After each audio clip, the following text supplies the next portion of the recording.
en parle, ça nous parle. Cité Éducation, une fenêtre ouverte pour la connaissance de soi et de l'autre, pour le bien-être de tous. Cité Éducation, c'est sur la radio Alobé.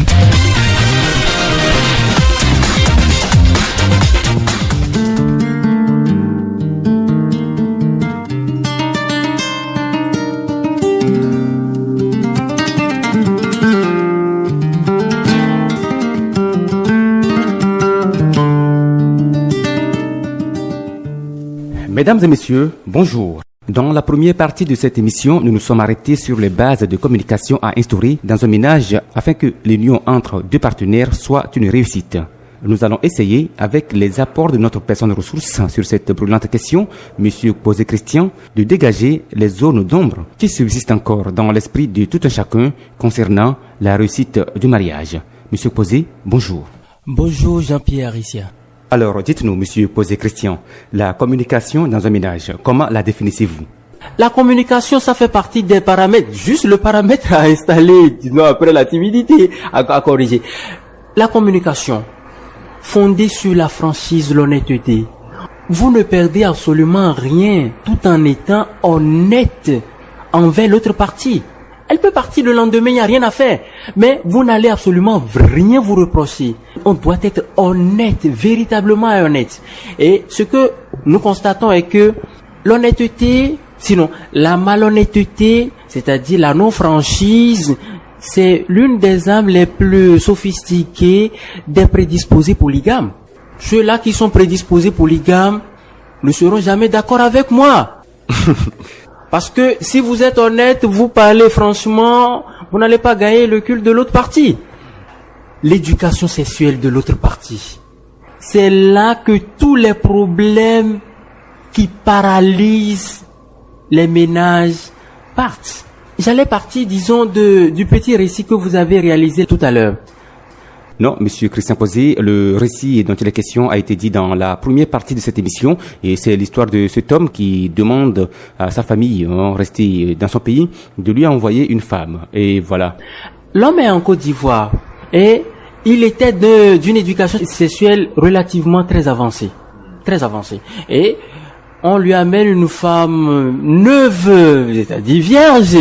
Quand vous parlez d'éducation sexuelle avancée, c'est-à-dire c'est un monsieur qui est sexuellement actif, dépravé, qui ne peut plus véritablement passer une semaine sans la femme, sans le contact sexuel. Et on lui amène une femme vierge. Juste le lendemain, sinon la nuit là, il voudra lui imprimer son rythme. Vous voyez déjà avec moi que ça ne peut pas prendre. Vous voyez, ça ne peut pas prendre, c'est clair. Ça ne peut pas prendre. Et si ça ne prend pas, déjà, des conflits naissent. Des conflits naissent. Oh, mais comment ce n'est pas possible? Mais celle-là ne peut pas répondre, disons, à mes aspirations. Ah non, tout ça. Et puis, il voudra combler le vide ailleurs. La femme serait sereine, disons, à la maison. Et l'homme peut lui amener, disons, les IST à la maison. C'est délicat.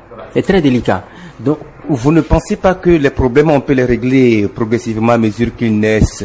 Oui, au fur et à mesure qu'ils naissent, mais c'est mieux en réalité de découvrir les problèmes avant l'arrivée d'un enfant, de connaître l'autre partie dans les 3 rubriques que j'ai définies la fois passée concernant la manière de réfléchir, la manière d'agir et la manière de ressentir, qui sont les 3 rubriques de la personnalité, c'est-à-dire l'affectif, le cognitif et le conatif. Si vous ne faites pratiquement aucun effort pour connaître l'autre partie dans ces 3 manches de sa personnalité, et c'est après le premier geste, sinon le second geste, que le vrai visage, vous commencez par découvrir ça, ce n'est pas bien. C'est l'enfant, sinon c'est les enfants qui vont en pâtir, c'est les enfants qui vont en faire les frais.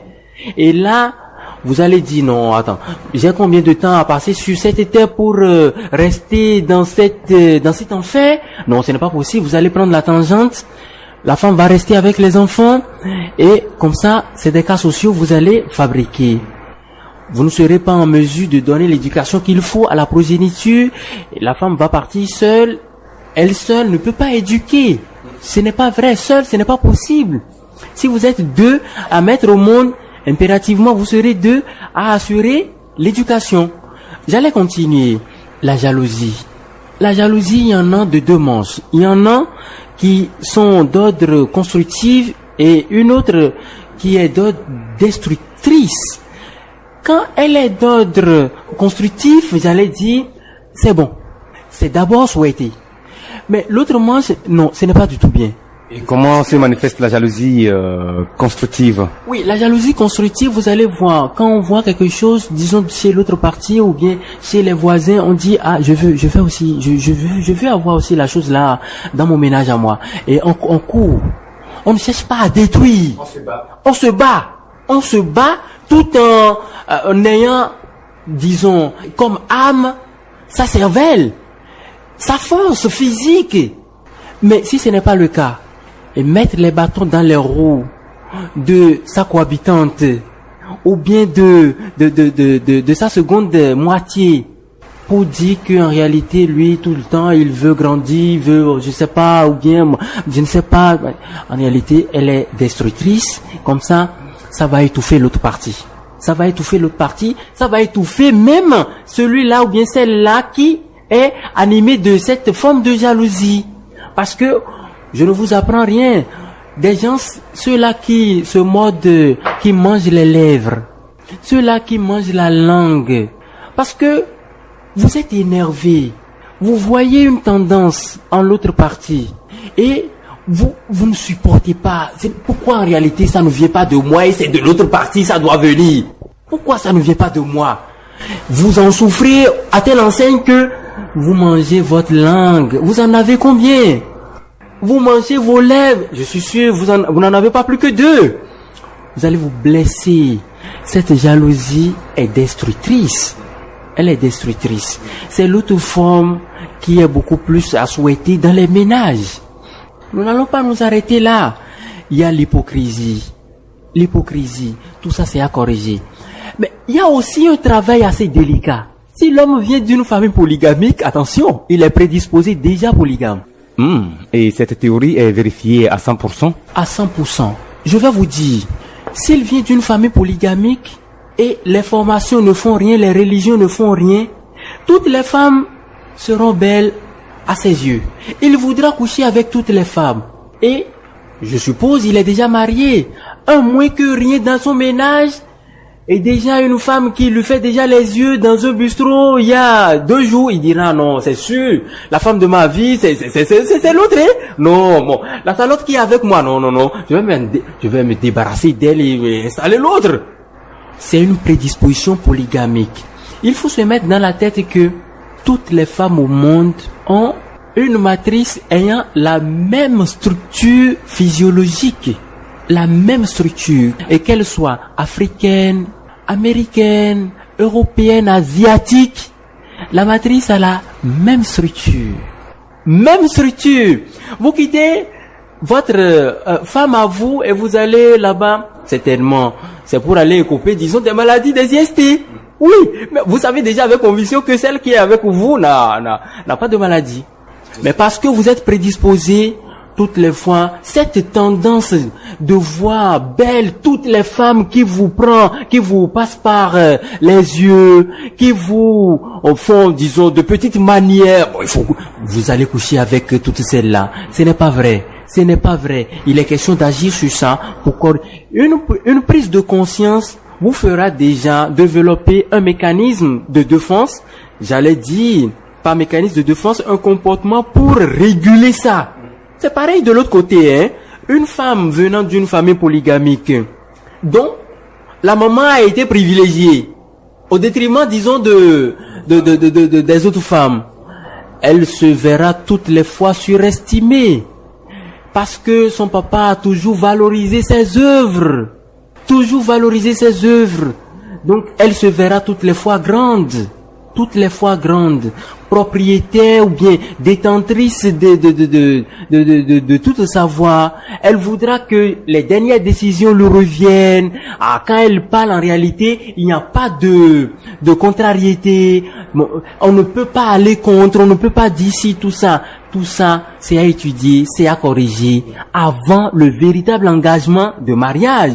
Si ce n'est pas fait, et c'est après un geste, deux gestes que vous commencez par découvrir ça, c'est très délicat. Les enfants vont en faire les frais. Parce que vous allez vous dire, bon, tant pis, hein. Moi, je ne sais pas combien de temps j'ai à passer sur cette terre pour subir ça. Là, ce n'est pas possible. Vous allez prendre la tangente et les enfants vont subir les conséquences. C'est très délicat. La colère, étudier le caractère rancunier des deux interattants et y agir. Il y en a, quand vous leur faites quelque chose, ils ne sont pas prêts à laisser, même 2 ans après, hein. Ils sont pas prêts. Parce qu'ils se sont dit, tant que je ne vais pas lui rendre la monnaie, ah non, ça ne va pas finir en moi, hein, non, je vais lui faire ça. Et tant que je ne vais pas lui faire, non, c'est très délicat. À telle enseigne que, il est question d'étudier ça, de travailler sur ça, avant le véritable engagement de mariage. Il y a aussi le caractère égocentrique. Ça veut dire que c'est des gens en réalité qui aiment se faire propriétaire de l'humanité. C'est-à-dire toutes les œuvres, ils se font pratiquement le centre de la terre. Ils ont une certaine tendance à tout converger vers eux. Et quand quelque chose a tendance à s'écarter d'eux, c'est une adversion. C'est tout un problème. Ils ne sont pas d'accord. C'est un mauvais passage de la crise d'opposition, par exemple. 2-4 ans. Entre 2 ans, 3 ans, 4 ans. Ça veut dire que l'individu a mal passé ça. Il est question d'identifier ça et de travailler, d'agir sur ça. Sinon, ça va étouffer l'autre partie. Il est prêt à faire des concessions jusqu'à quel point? Pour que vous lui en demandez. Toutes les fois, c'est vrai. Faire des sacrifices, être tolérant, tout ça. Mais jusqu'à quel point vous êtes capable de tolérer? Vous-même, vous êtes capable de faire de tolérer jusqu'à quel point? Pour ne pas exploser. C'est ça l'interrogatoire. Donc, nous allons partir en réalité sur le caractère ambitieux. Là, c'est très délicat aussi. Le caractère ambitieux, il y a des hommes qui sont tirés dans le dos par leur épouse, tout comme il y a des femmes qui sont tirées dans le dos par leur époux. C'est-à-dire que vous avez la capacité d'aller jusqu'au doctorat en un rien de temps, déjà les 25 ans, 22 ans déjà. Vous savez, on peut faire le doctorat. Mais déjà, autour de 18 ans, vous gagnez une femme ou bien un homme qui ne partage pas la même ambition que vous, le même vouloir que vous. Il va se dire ou bien elle va se dire, ah, attention, il faut pas que je perde cet homme ou bien cette femme. Il va faire feu de tout bois pour vous conserver à lui ou bien à elle. Et souvent, qu'est-ce qui se passe? Tomber grosse, tomber enceinte, et tout le monde sait que une vie est une charge si véritablement on veut être responsable. Et ça bloque les ambitions, ça bloque l'élan, les recherches, tout ça, parce que vous allez assumer la paternité si vous êtes responsable. Et la paternité, vous devez assurer la popote, l'éducation, l'instruction, le volet sanitaire, le loisir. C'est vaste. Et pour faire tout ça, pour couvrir tout ça, il faut de l'argent. Il faut courir sérieusement. Donc c'est très délicat. Donc il y a des hommes normalement qui ne devraient pas s'associer à certaines femmes, tout comme des femmes qui ne devraient pas s'associer à certains hommes, parce que il y a un décalage au niveau de l'ambition. Ça ne s'arrête pas là. Il y a la direction du ménage. C'est très délicat, cette manche-là, la direction du ménage. La direction du ménage, c'est un poste jamais vacant. Jamais vacant. Il est soit occupé par l'un des prétendants, sinon l'un des géniteurs, soit c'est une cogestion, ou soit carrément une personne étrangère au ménage, un ami, la belle-mère, le beau-père, ou bien c'est les voisins. qui influence, qui donne une certaine direction à votre ménage. C'est délicat. Vous devez être vous-même.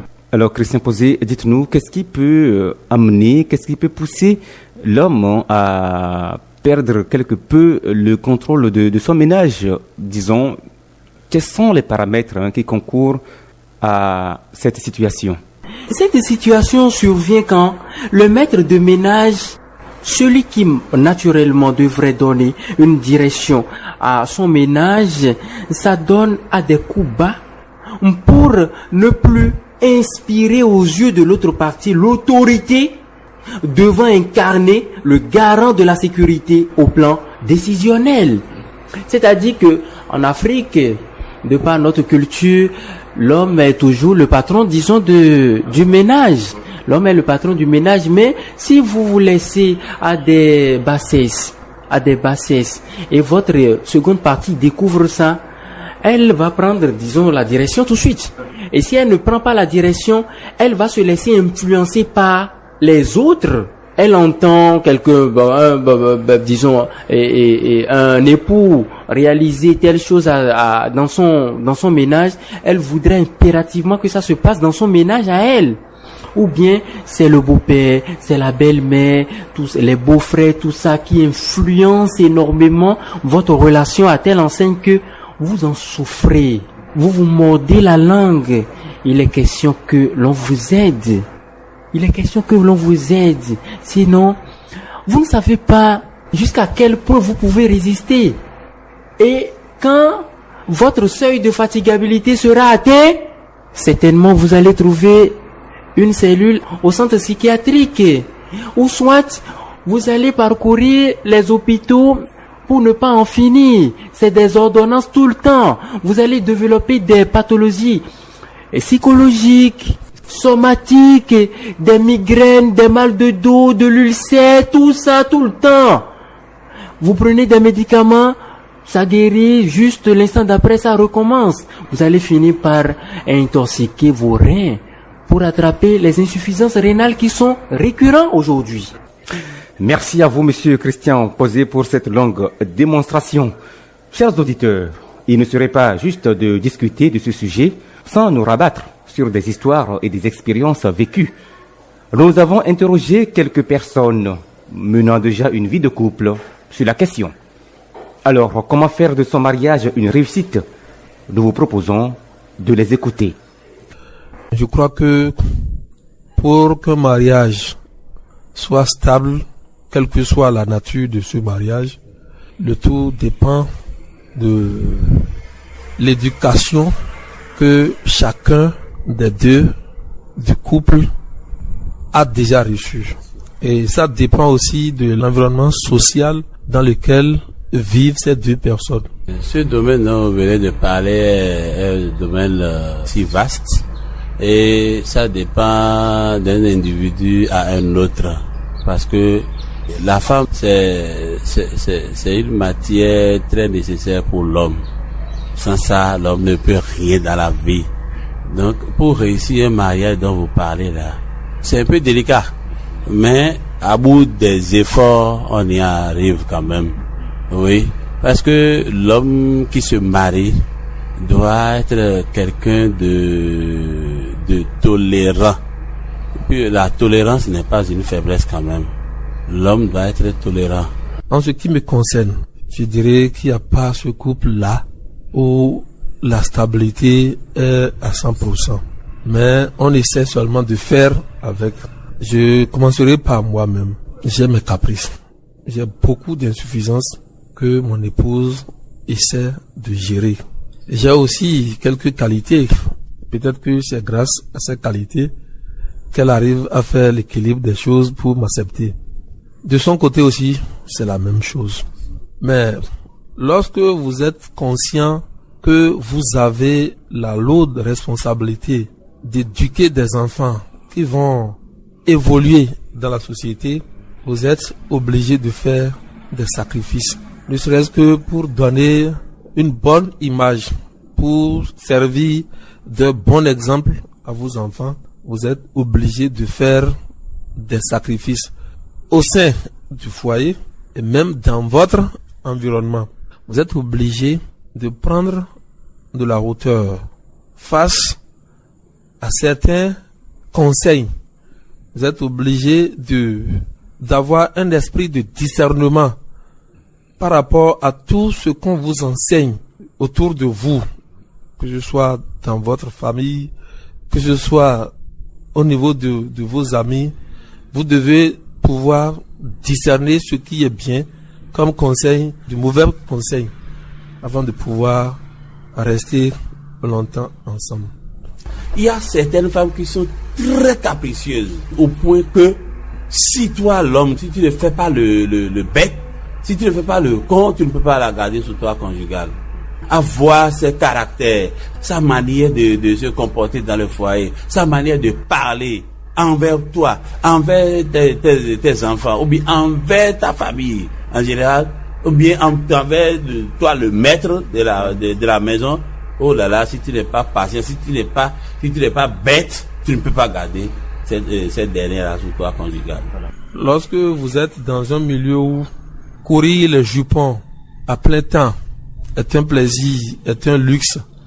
On dit souvent, quand vous allez dans une localité que les gens marchent avec la tête, il faut marcher aussi avec la tête. Si vous optez pour ce dicton, c'est que vous ne pourrez pas construire un foyer acceptable. Donc, vous devez pouvoir vous dire que cela pourrait vous conduire à la dérive et limiter les dégâts. Ça, c'est l'environnement, ça. Il y a aussi des gens qui ne seront ni amis, ni parents, qui seront peut-être même de la famille de votre épouse, mais qui vont chercher d'une manière ou d'une autre à créer des problèmes entre votre couple. Si vous ne faites pas attention, vous allez céder et le foyer va se casser. Voilà donc les réactions de quelques intervenants sur la question comment réussir son mariage. Monsieur Christian Posé, quelques appréciations? Oui, il y a un intervenant qui parlait, disons, de l'éducation et de l'environnement social. L'éducation, ça fait partie prenante, disons, de tout ce que nous avons eu à développer. Tout ce qui est à installer avant le véritable engagement de mariage. Il faut pas constater ça après qu'un enfant soit déjà né. Non, là ce n'est pas bien. Il faut installer tout ça. Il faut rendre compatibles les deux interattants. Il faut les rapprocher, rien que par tout ce qui est à installer, tout ce qui est à constater. Le travail à réaliser, il faut les rendre tous les jours que Dieu fait. Ils doivent se rapprocher l'un de l'autre. La seconde manche qui parle, disons, de l'environnement. Quand tout ce travail serait réalisé, ils vont se sentir un. Ils vont se sentir un à telle enseigne que l'environnement va les influencer, mais pas au point où véritablement ça peut provoquer, disons, un déclic de cassure, de désunion. Non, ça ne va pas influencer. Et déjà que le mode de gestion des conflits est déjà installé, très facilement, ils vont surmonter tout ce qui va venir, disons, de l'extérieur et qui va s'appeler influence extérieure. Ils vont dominer ça, et parfaitement. Une fois encore, merci Monsieur Posé Christian pour votre brillant exposé. Chers fidèles auditeurs, cette émission touche pratiquement à sa fin. Le mariage, nous le savons, est comparable à un voyage, à une odyssée riche en surprises, certaines agréables, d'autres pénibles. Néanmoins, beaucoup réussissent ce voyage sans incident notable, car la réussite d'un mariage ne se mesure pas tant au haut et au bas rencontrés en chemin qu'à la manière d'y réagir. Selon vous, qu'est-ce qui contribue à faire du mariage un voyage réussi et plaisant? Nous partageons avec vous quelques principes clés tirés d'une des revues des Témoins de Jéhovah qui a traité du même thème. Tenons le mariage pour sacré. Parlons à notre conjoint avec respect. Cultivons la bonté et la compassion dans notre couple. Soyons humbles. Ayons l'habitude d'exprimer notre reconnaissance. Et cultivons l'esprit du pardon. Et enfin, respectons notre engagement envers notre conjoint et notre couple. Voilà, Monsieur Christian Posé, merci d'avoir été sur ce plateau. Vos différentes interventions et apports sur le thème d'aujourd'hui, nous osons le croire, ne seront pas tombés dans les oreilles de sourds. Votre mot de fin. Mon mot de fin, j'allais commencer tout de suite par remercier les auditeurs pour tout l'effort qu'ils réalisent au quotidien pour nous écouter, toute l'attention pour nous écouter et davantage exhorter les amis auditeurs à plus d'attention, à plus d'abnégation pour constater, commencer par remarquer. Parce que parmi tant d'autres, j'allais dire, la mission pour cette émission, c'est de changer pas mal de données qui existent et qui nous embobinent, qui nous emballent dans de sales draps. Et nous, je ne sais pas, nous changeons au quotidien, nous changeons presque tous les mois de femmes, nous changeons presque tous les mois d'hommes. Le monde aujourd'hui est pétri de maladies, ce n'est pas bien. Je vous remercie. Cité Éducation, stop et fin pour aujourd'hui. Nous vous remercions pour votre aimable attention. Comment faire de son mariage une réussite? C'est ce dont nous avons parlé. Prenez rendez-vous avec nous pour un autre thème sur cette émission. Jean-Pierre Aricia devant ce micro et mon invité Christian Posé. Nous vous souhaitons une bonne suite de nos programmes. Au revoir.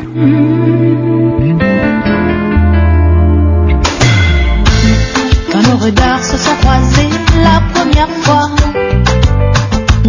je reconnais, j'en fus troublée, sans voix, je suis restée à t'écouter, timidement me parler, mais jamais je ne pouvais imaginer qu'aujourd'hui on serait là, toujours là, toi et moi, là. Ta main dans ma main s'est glissée.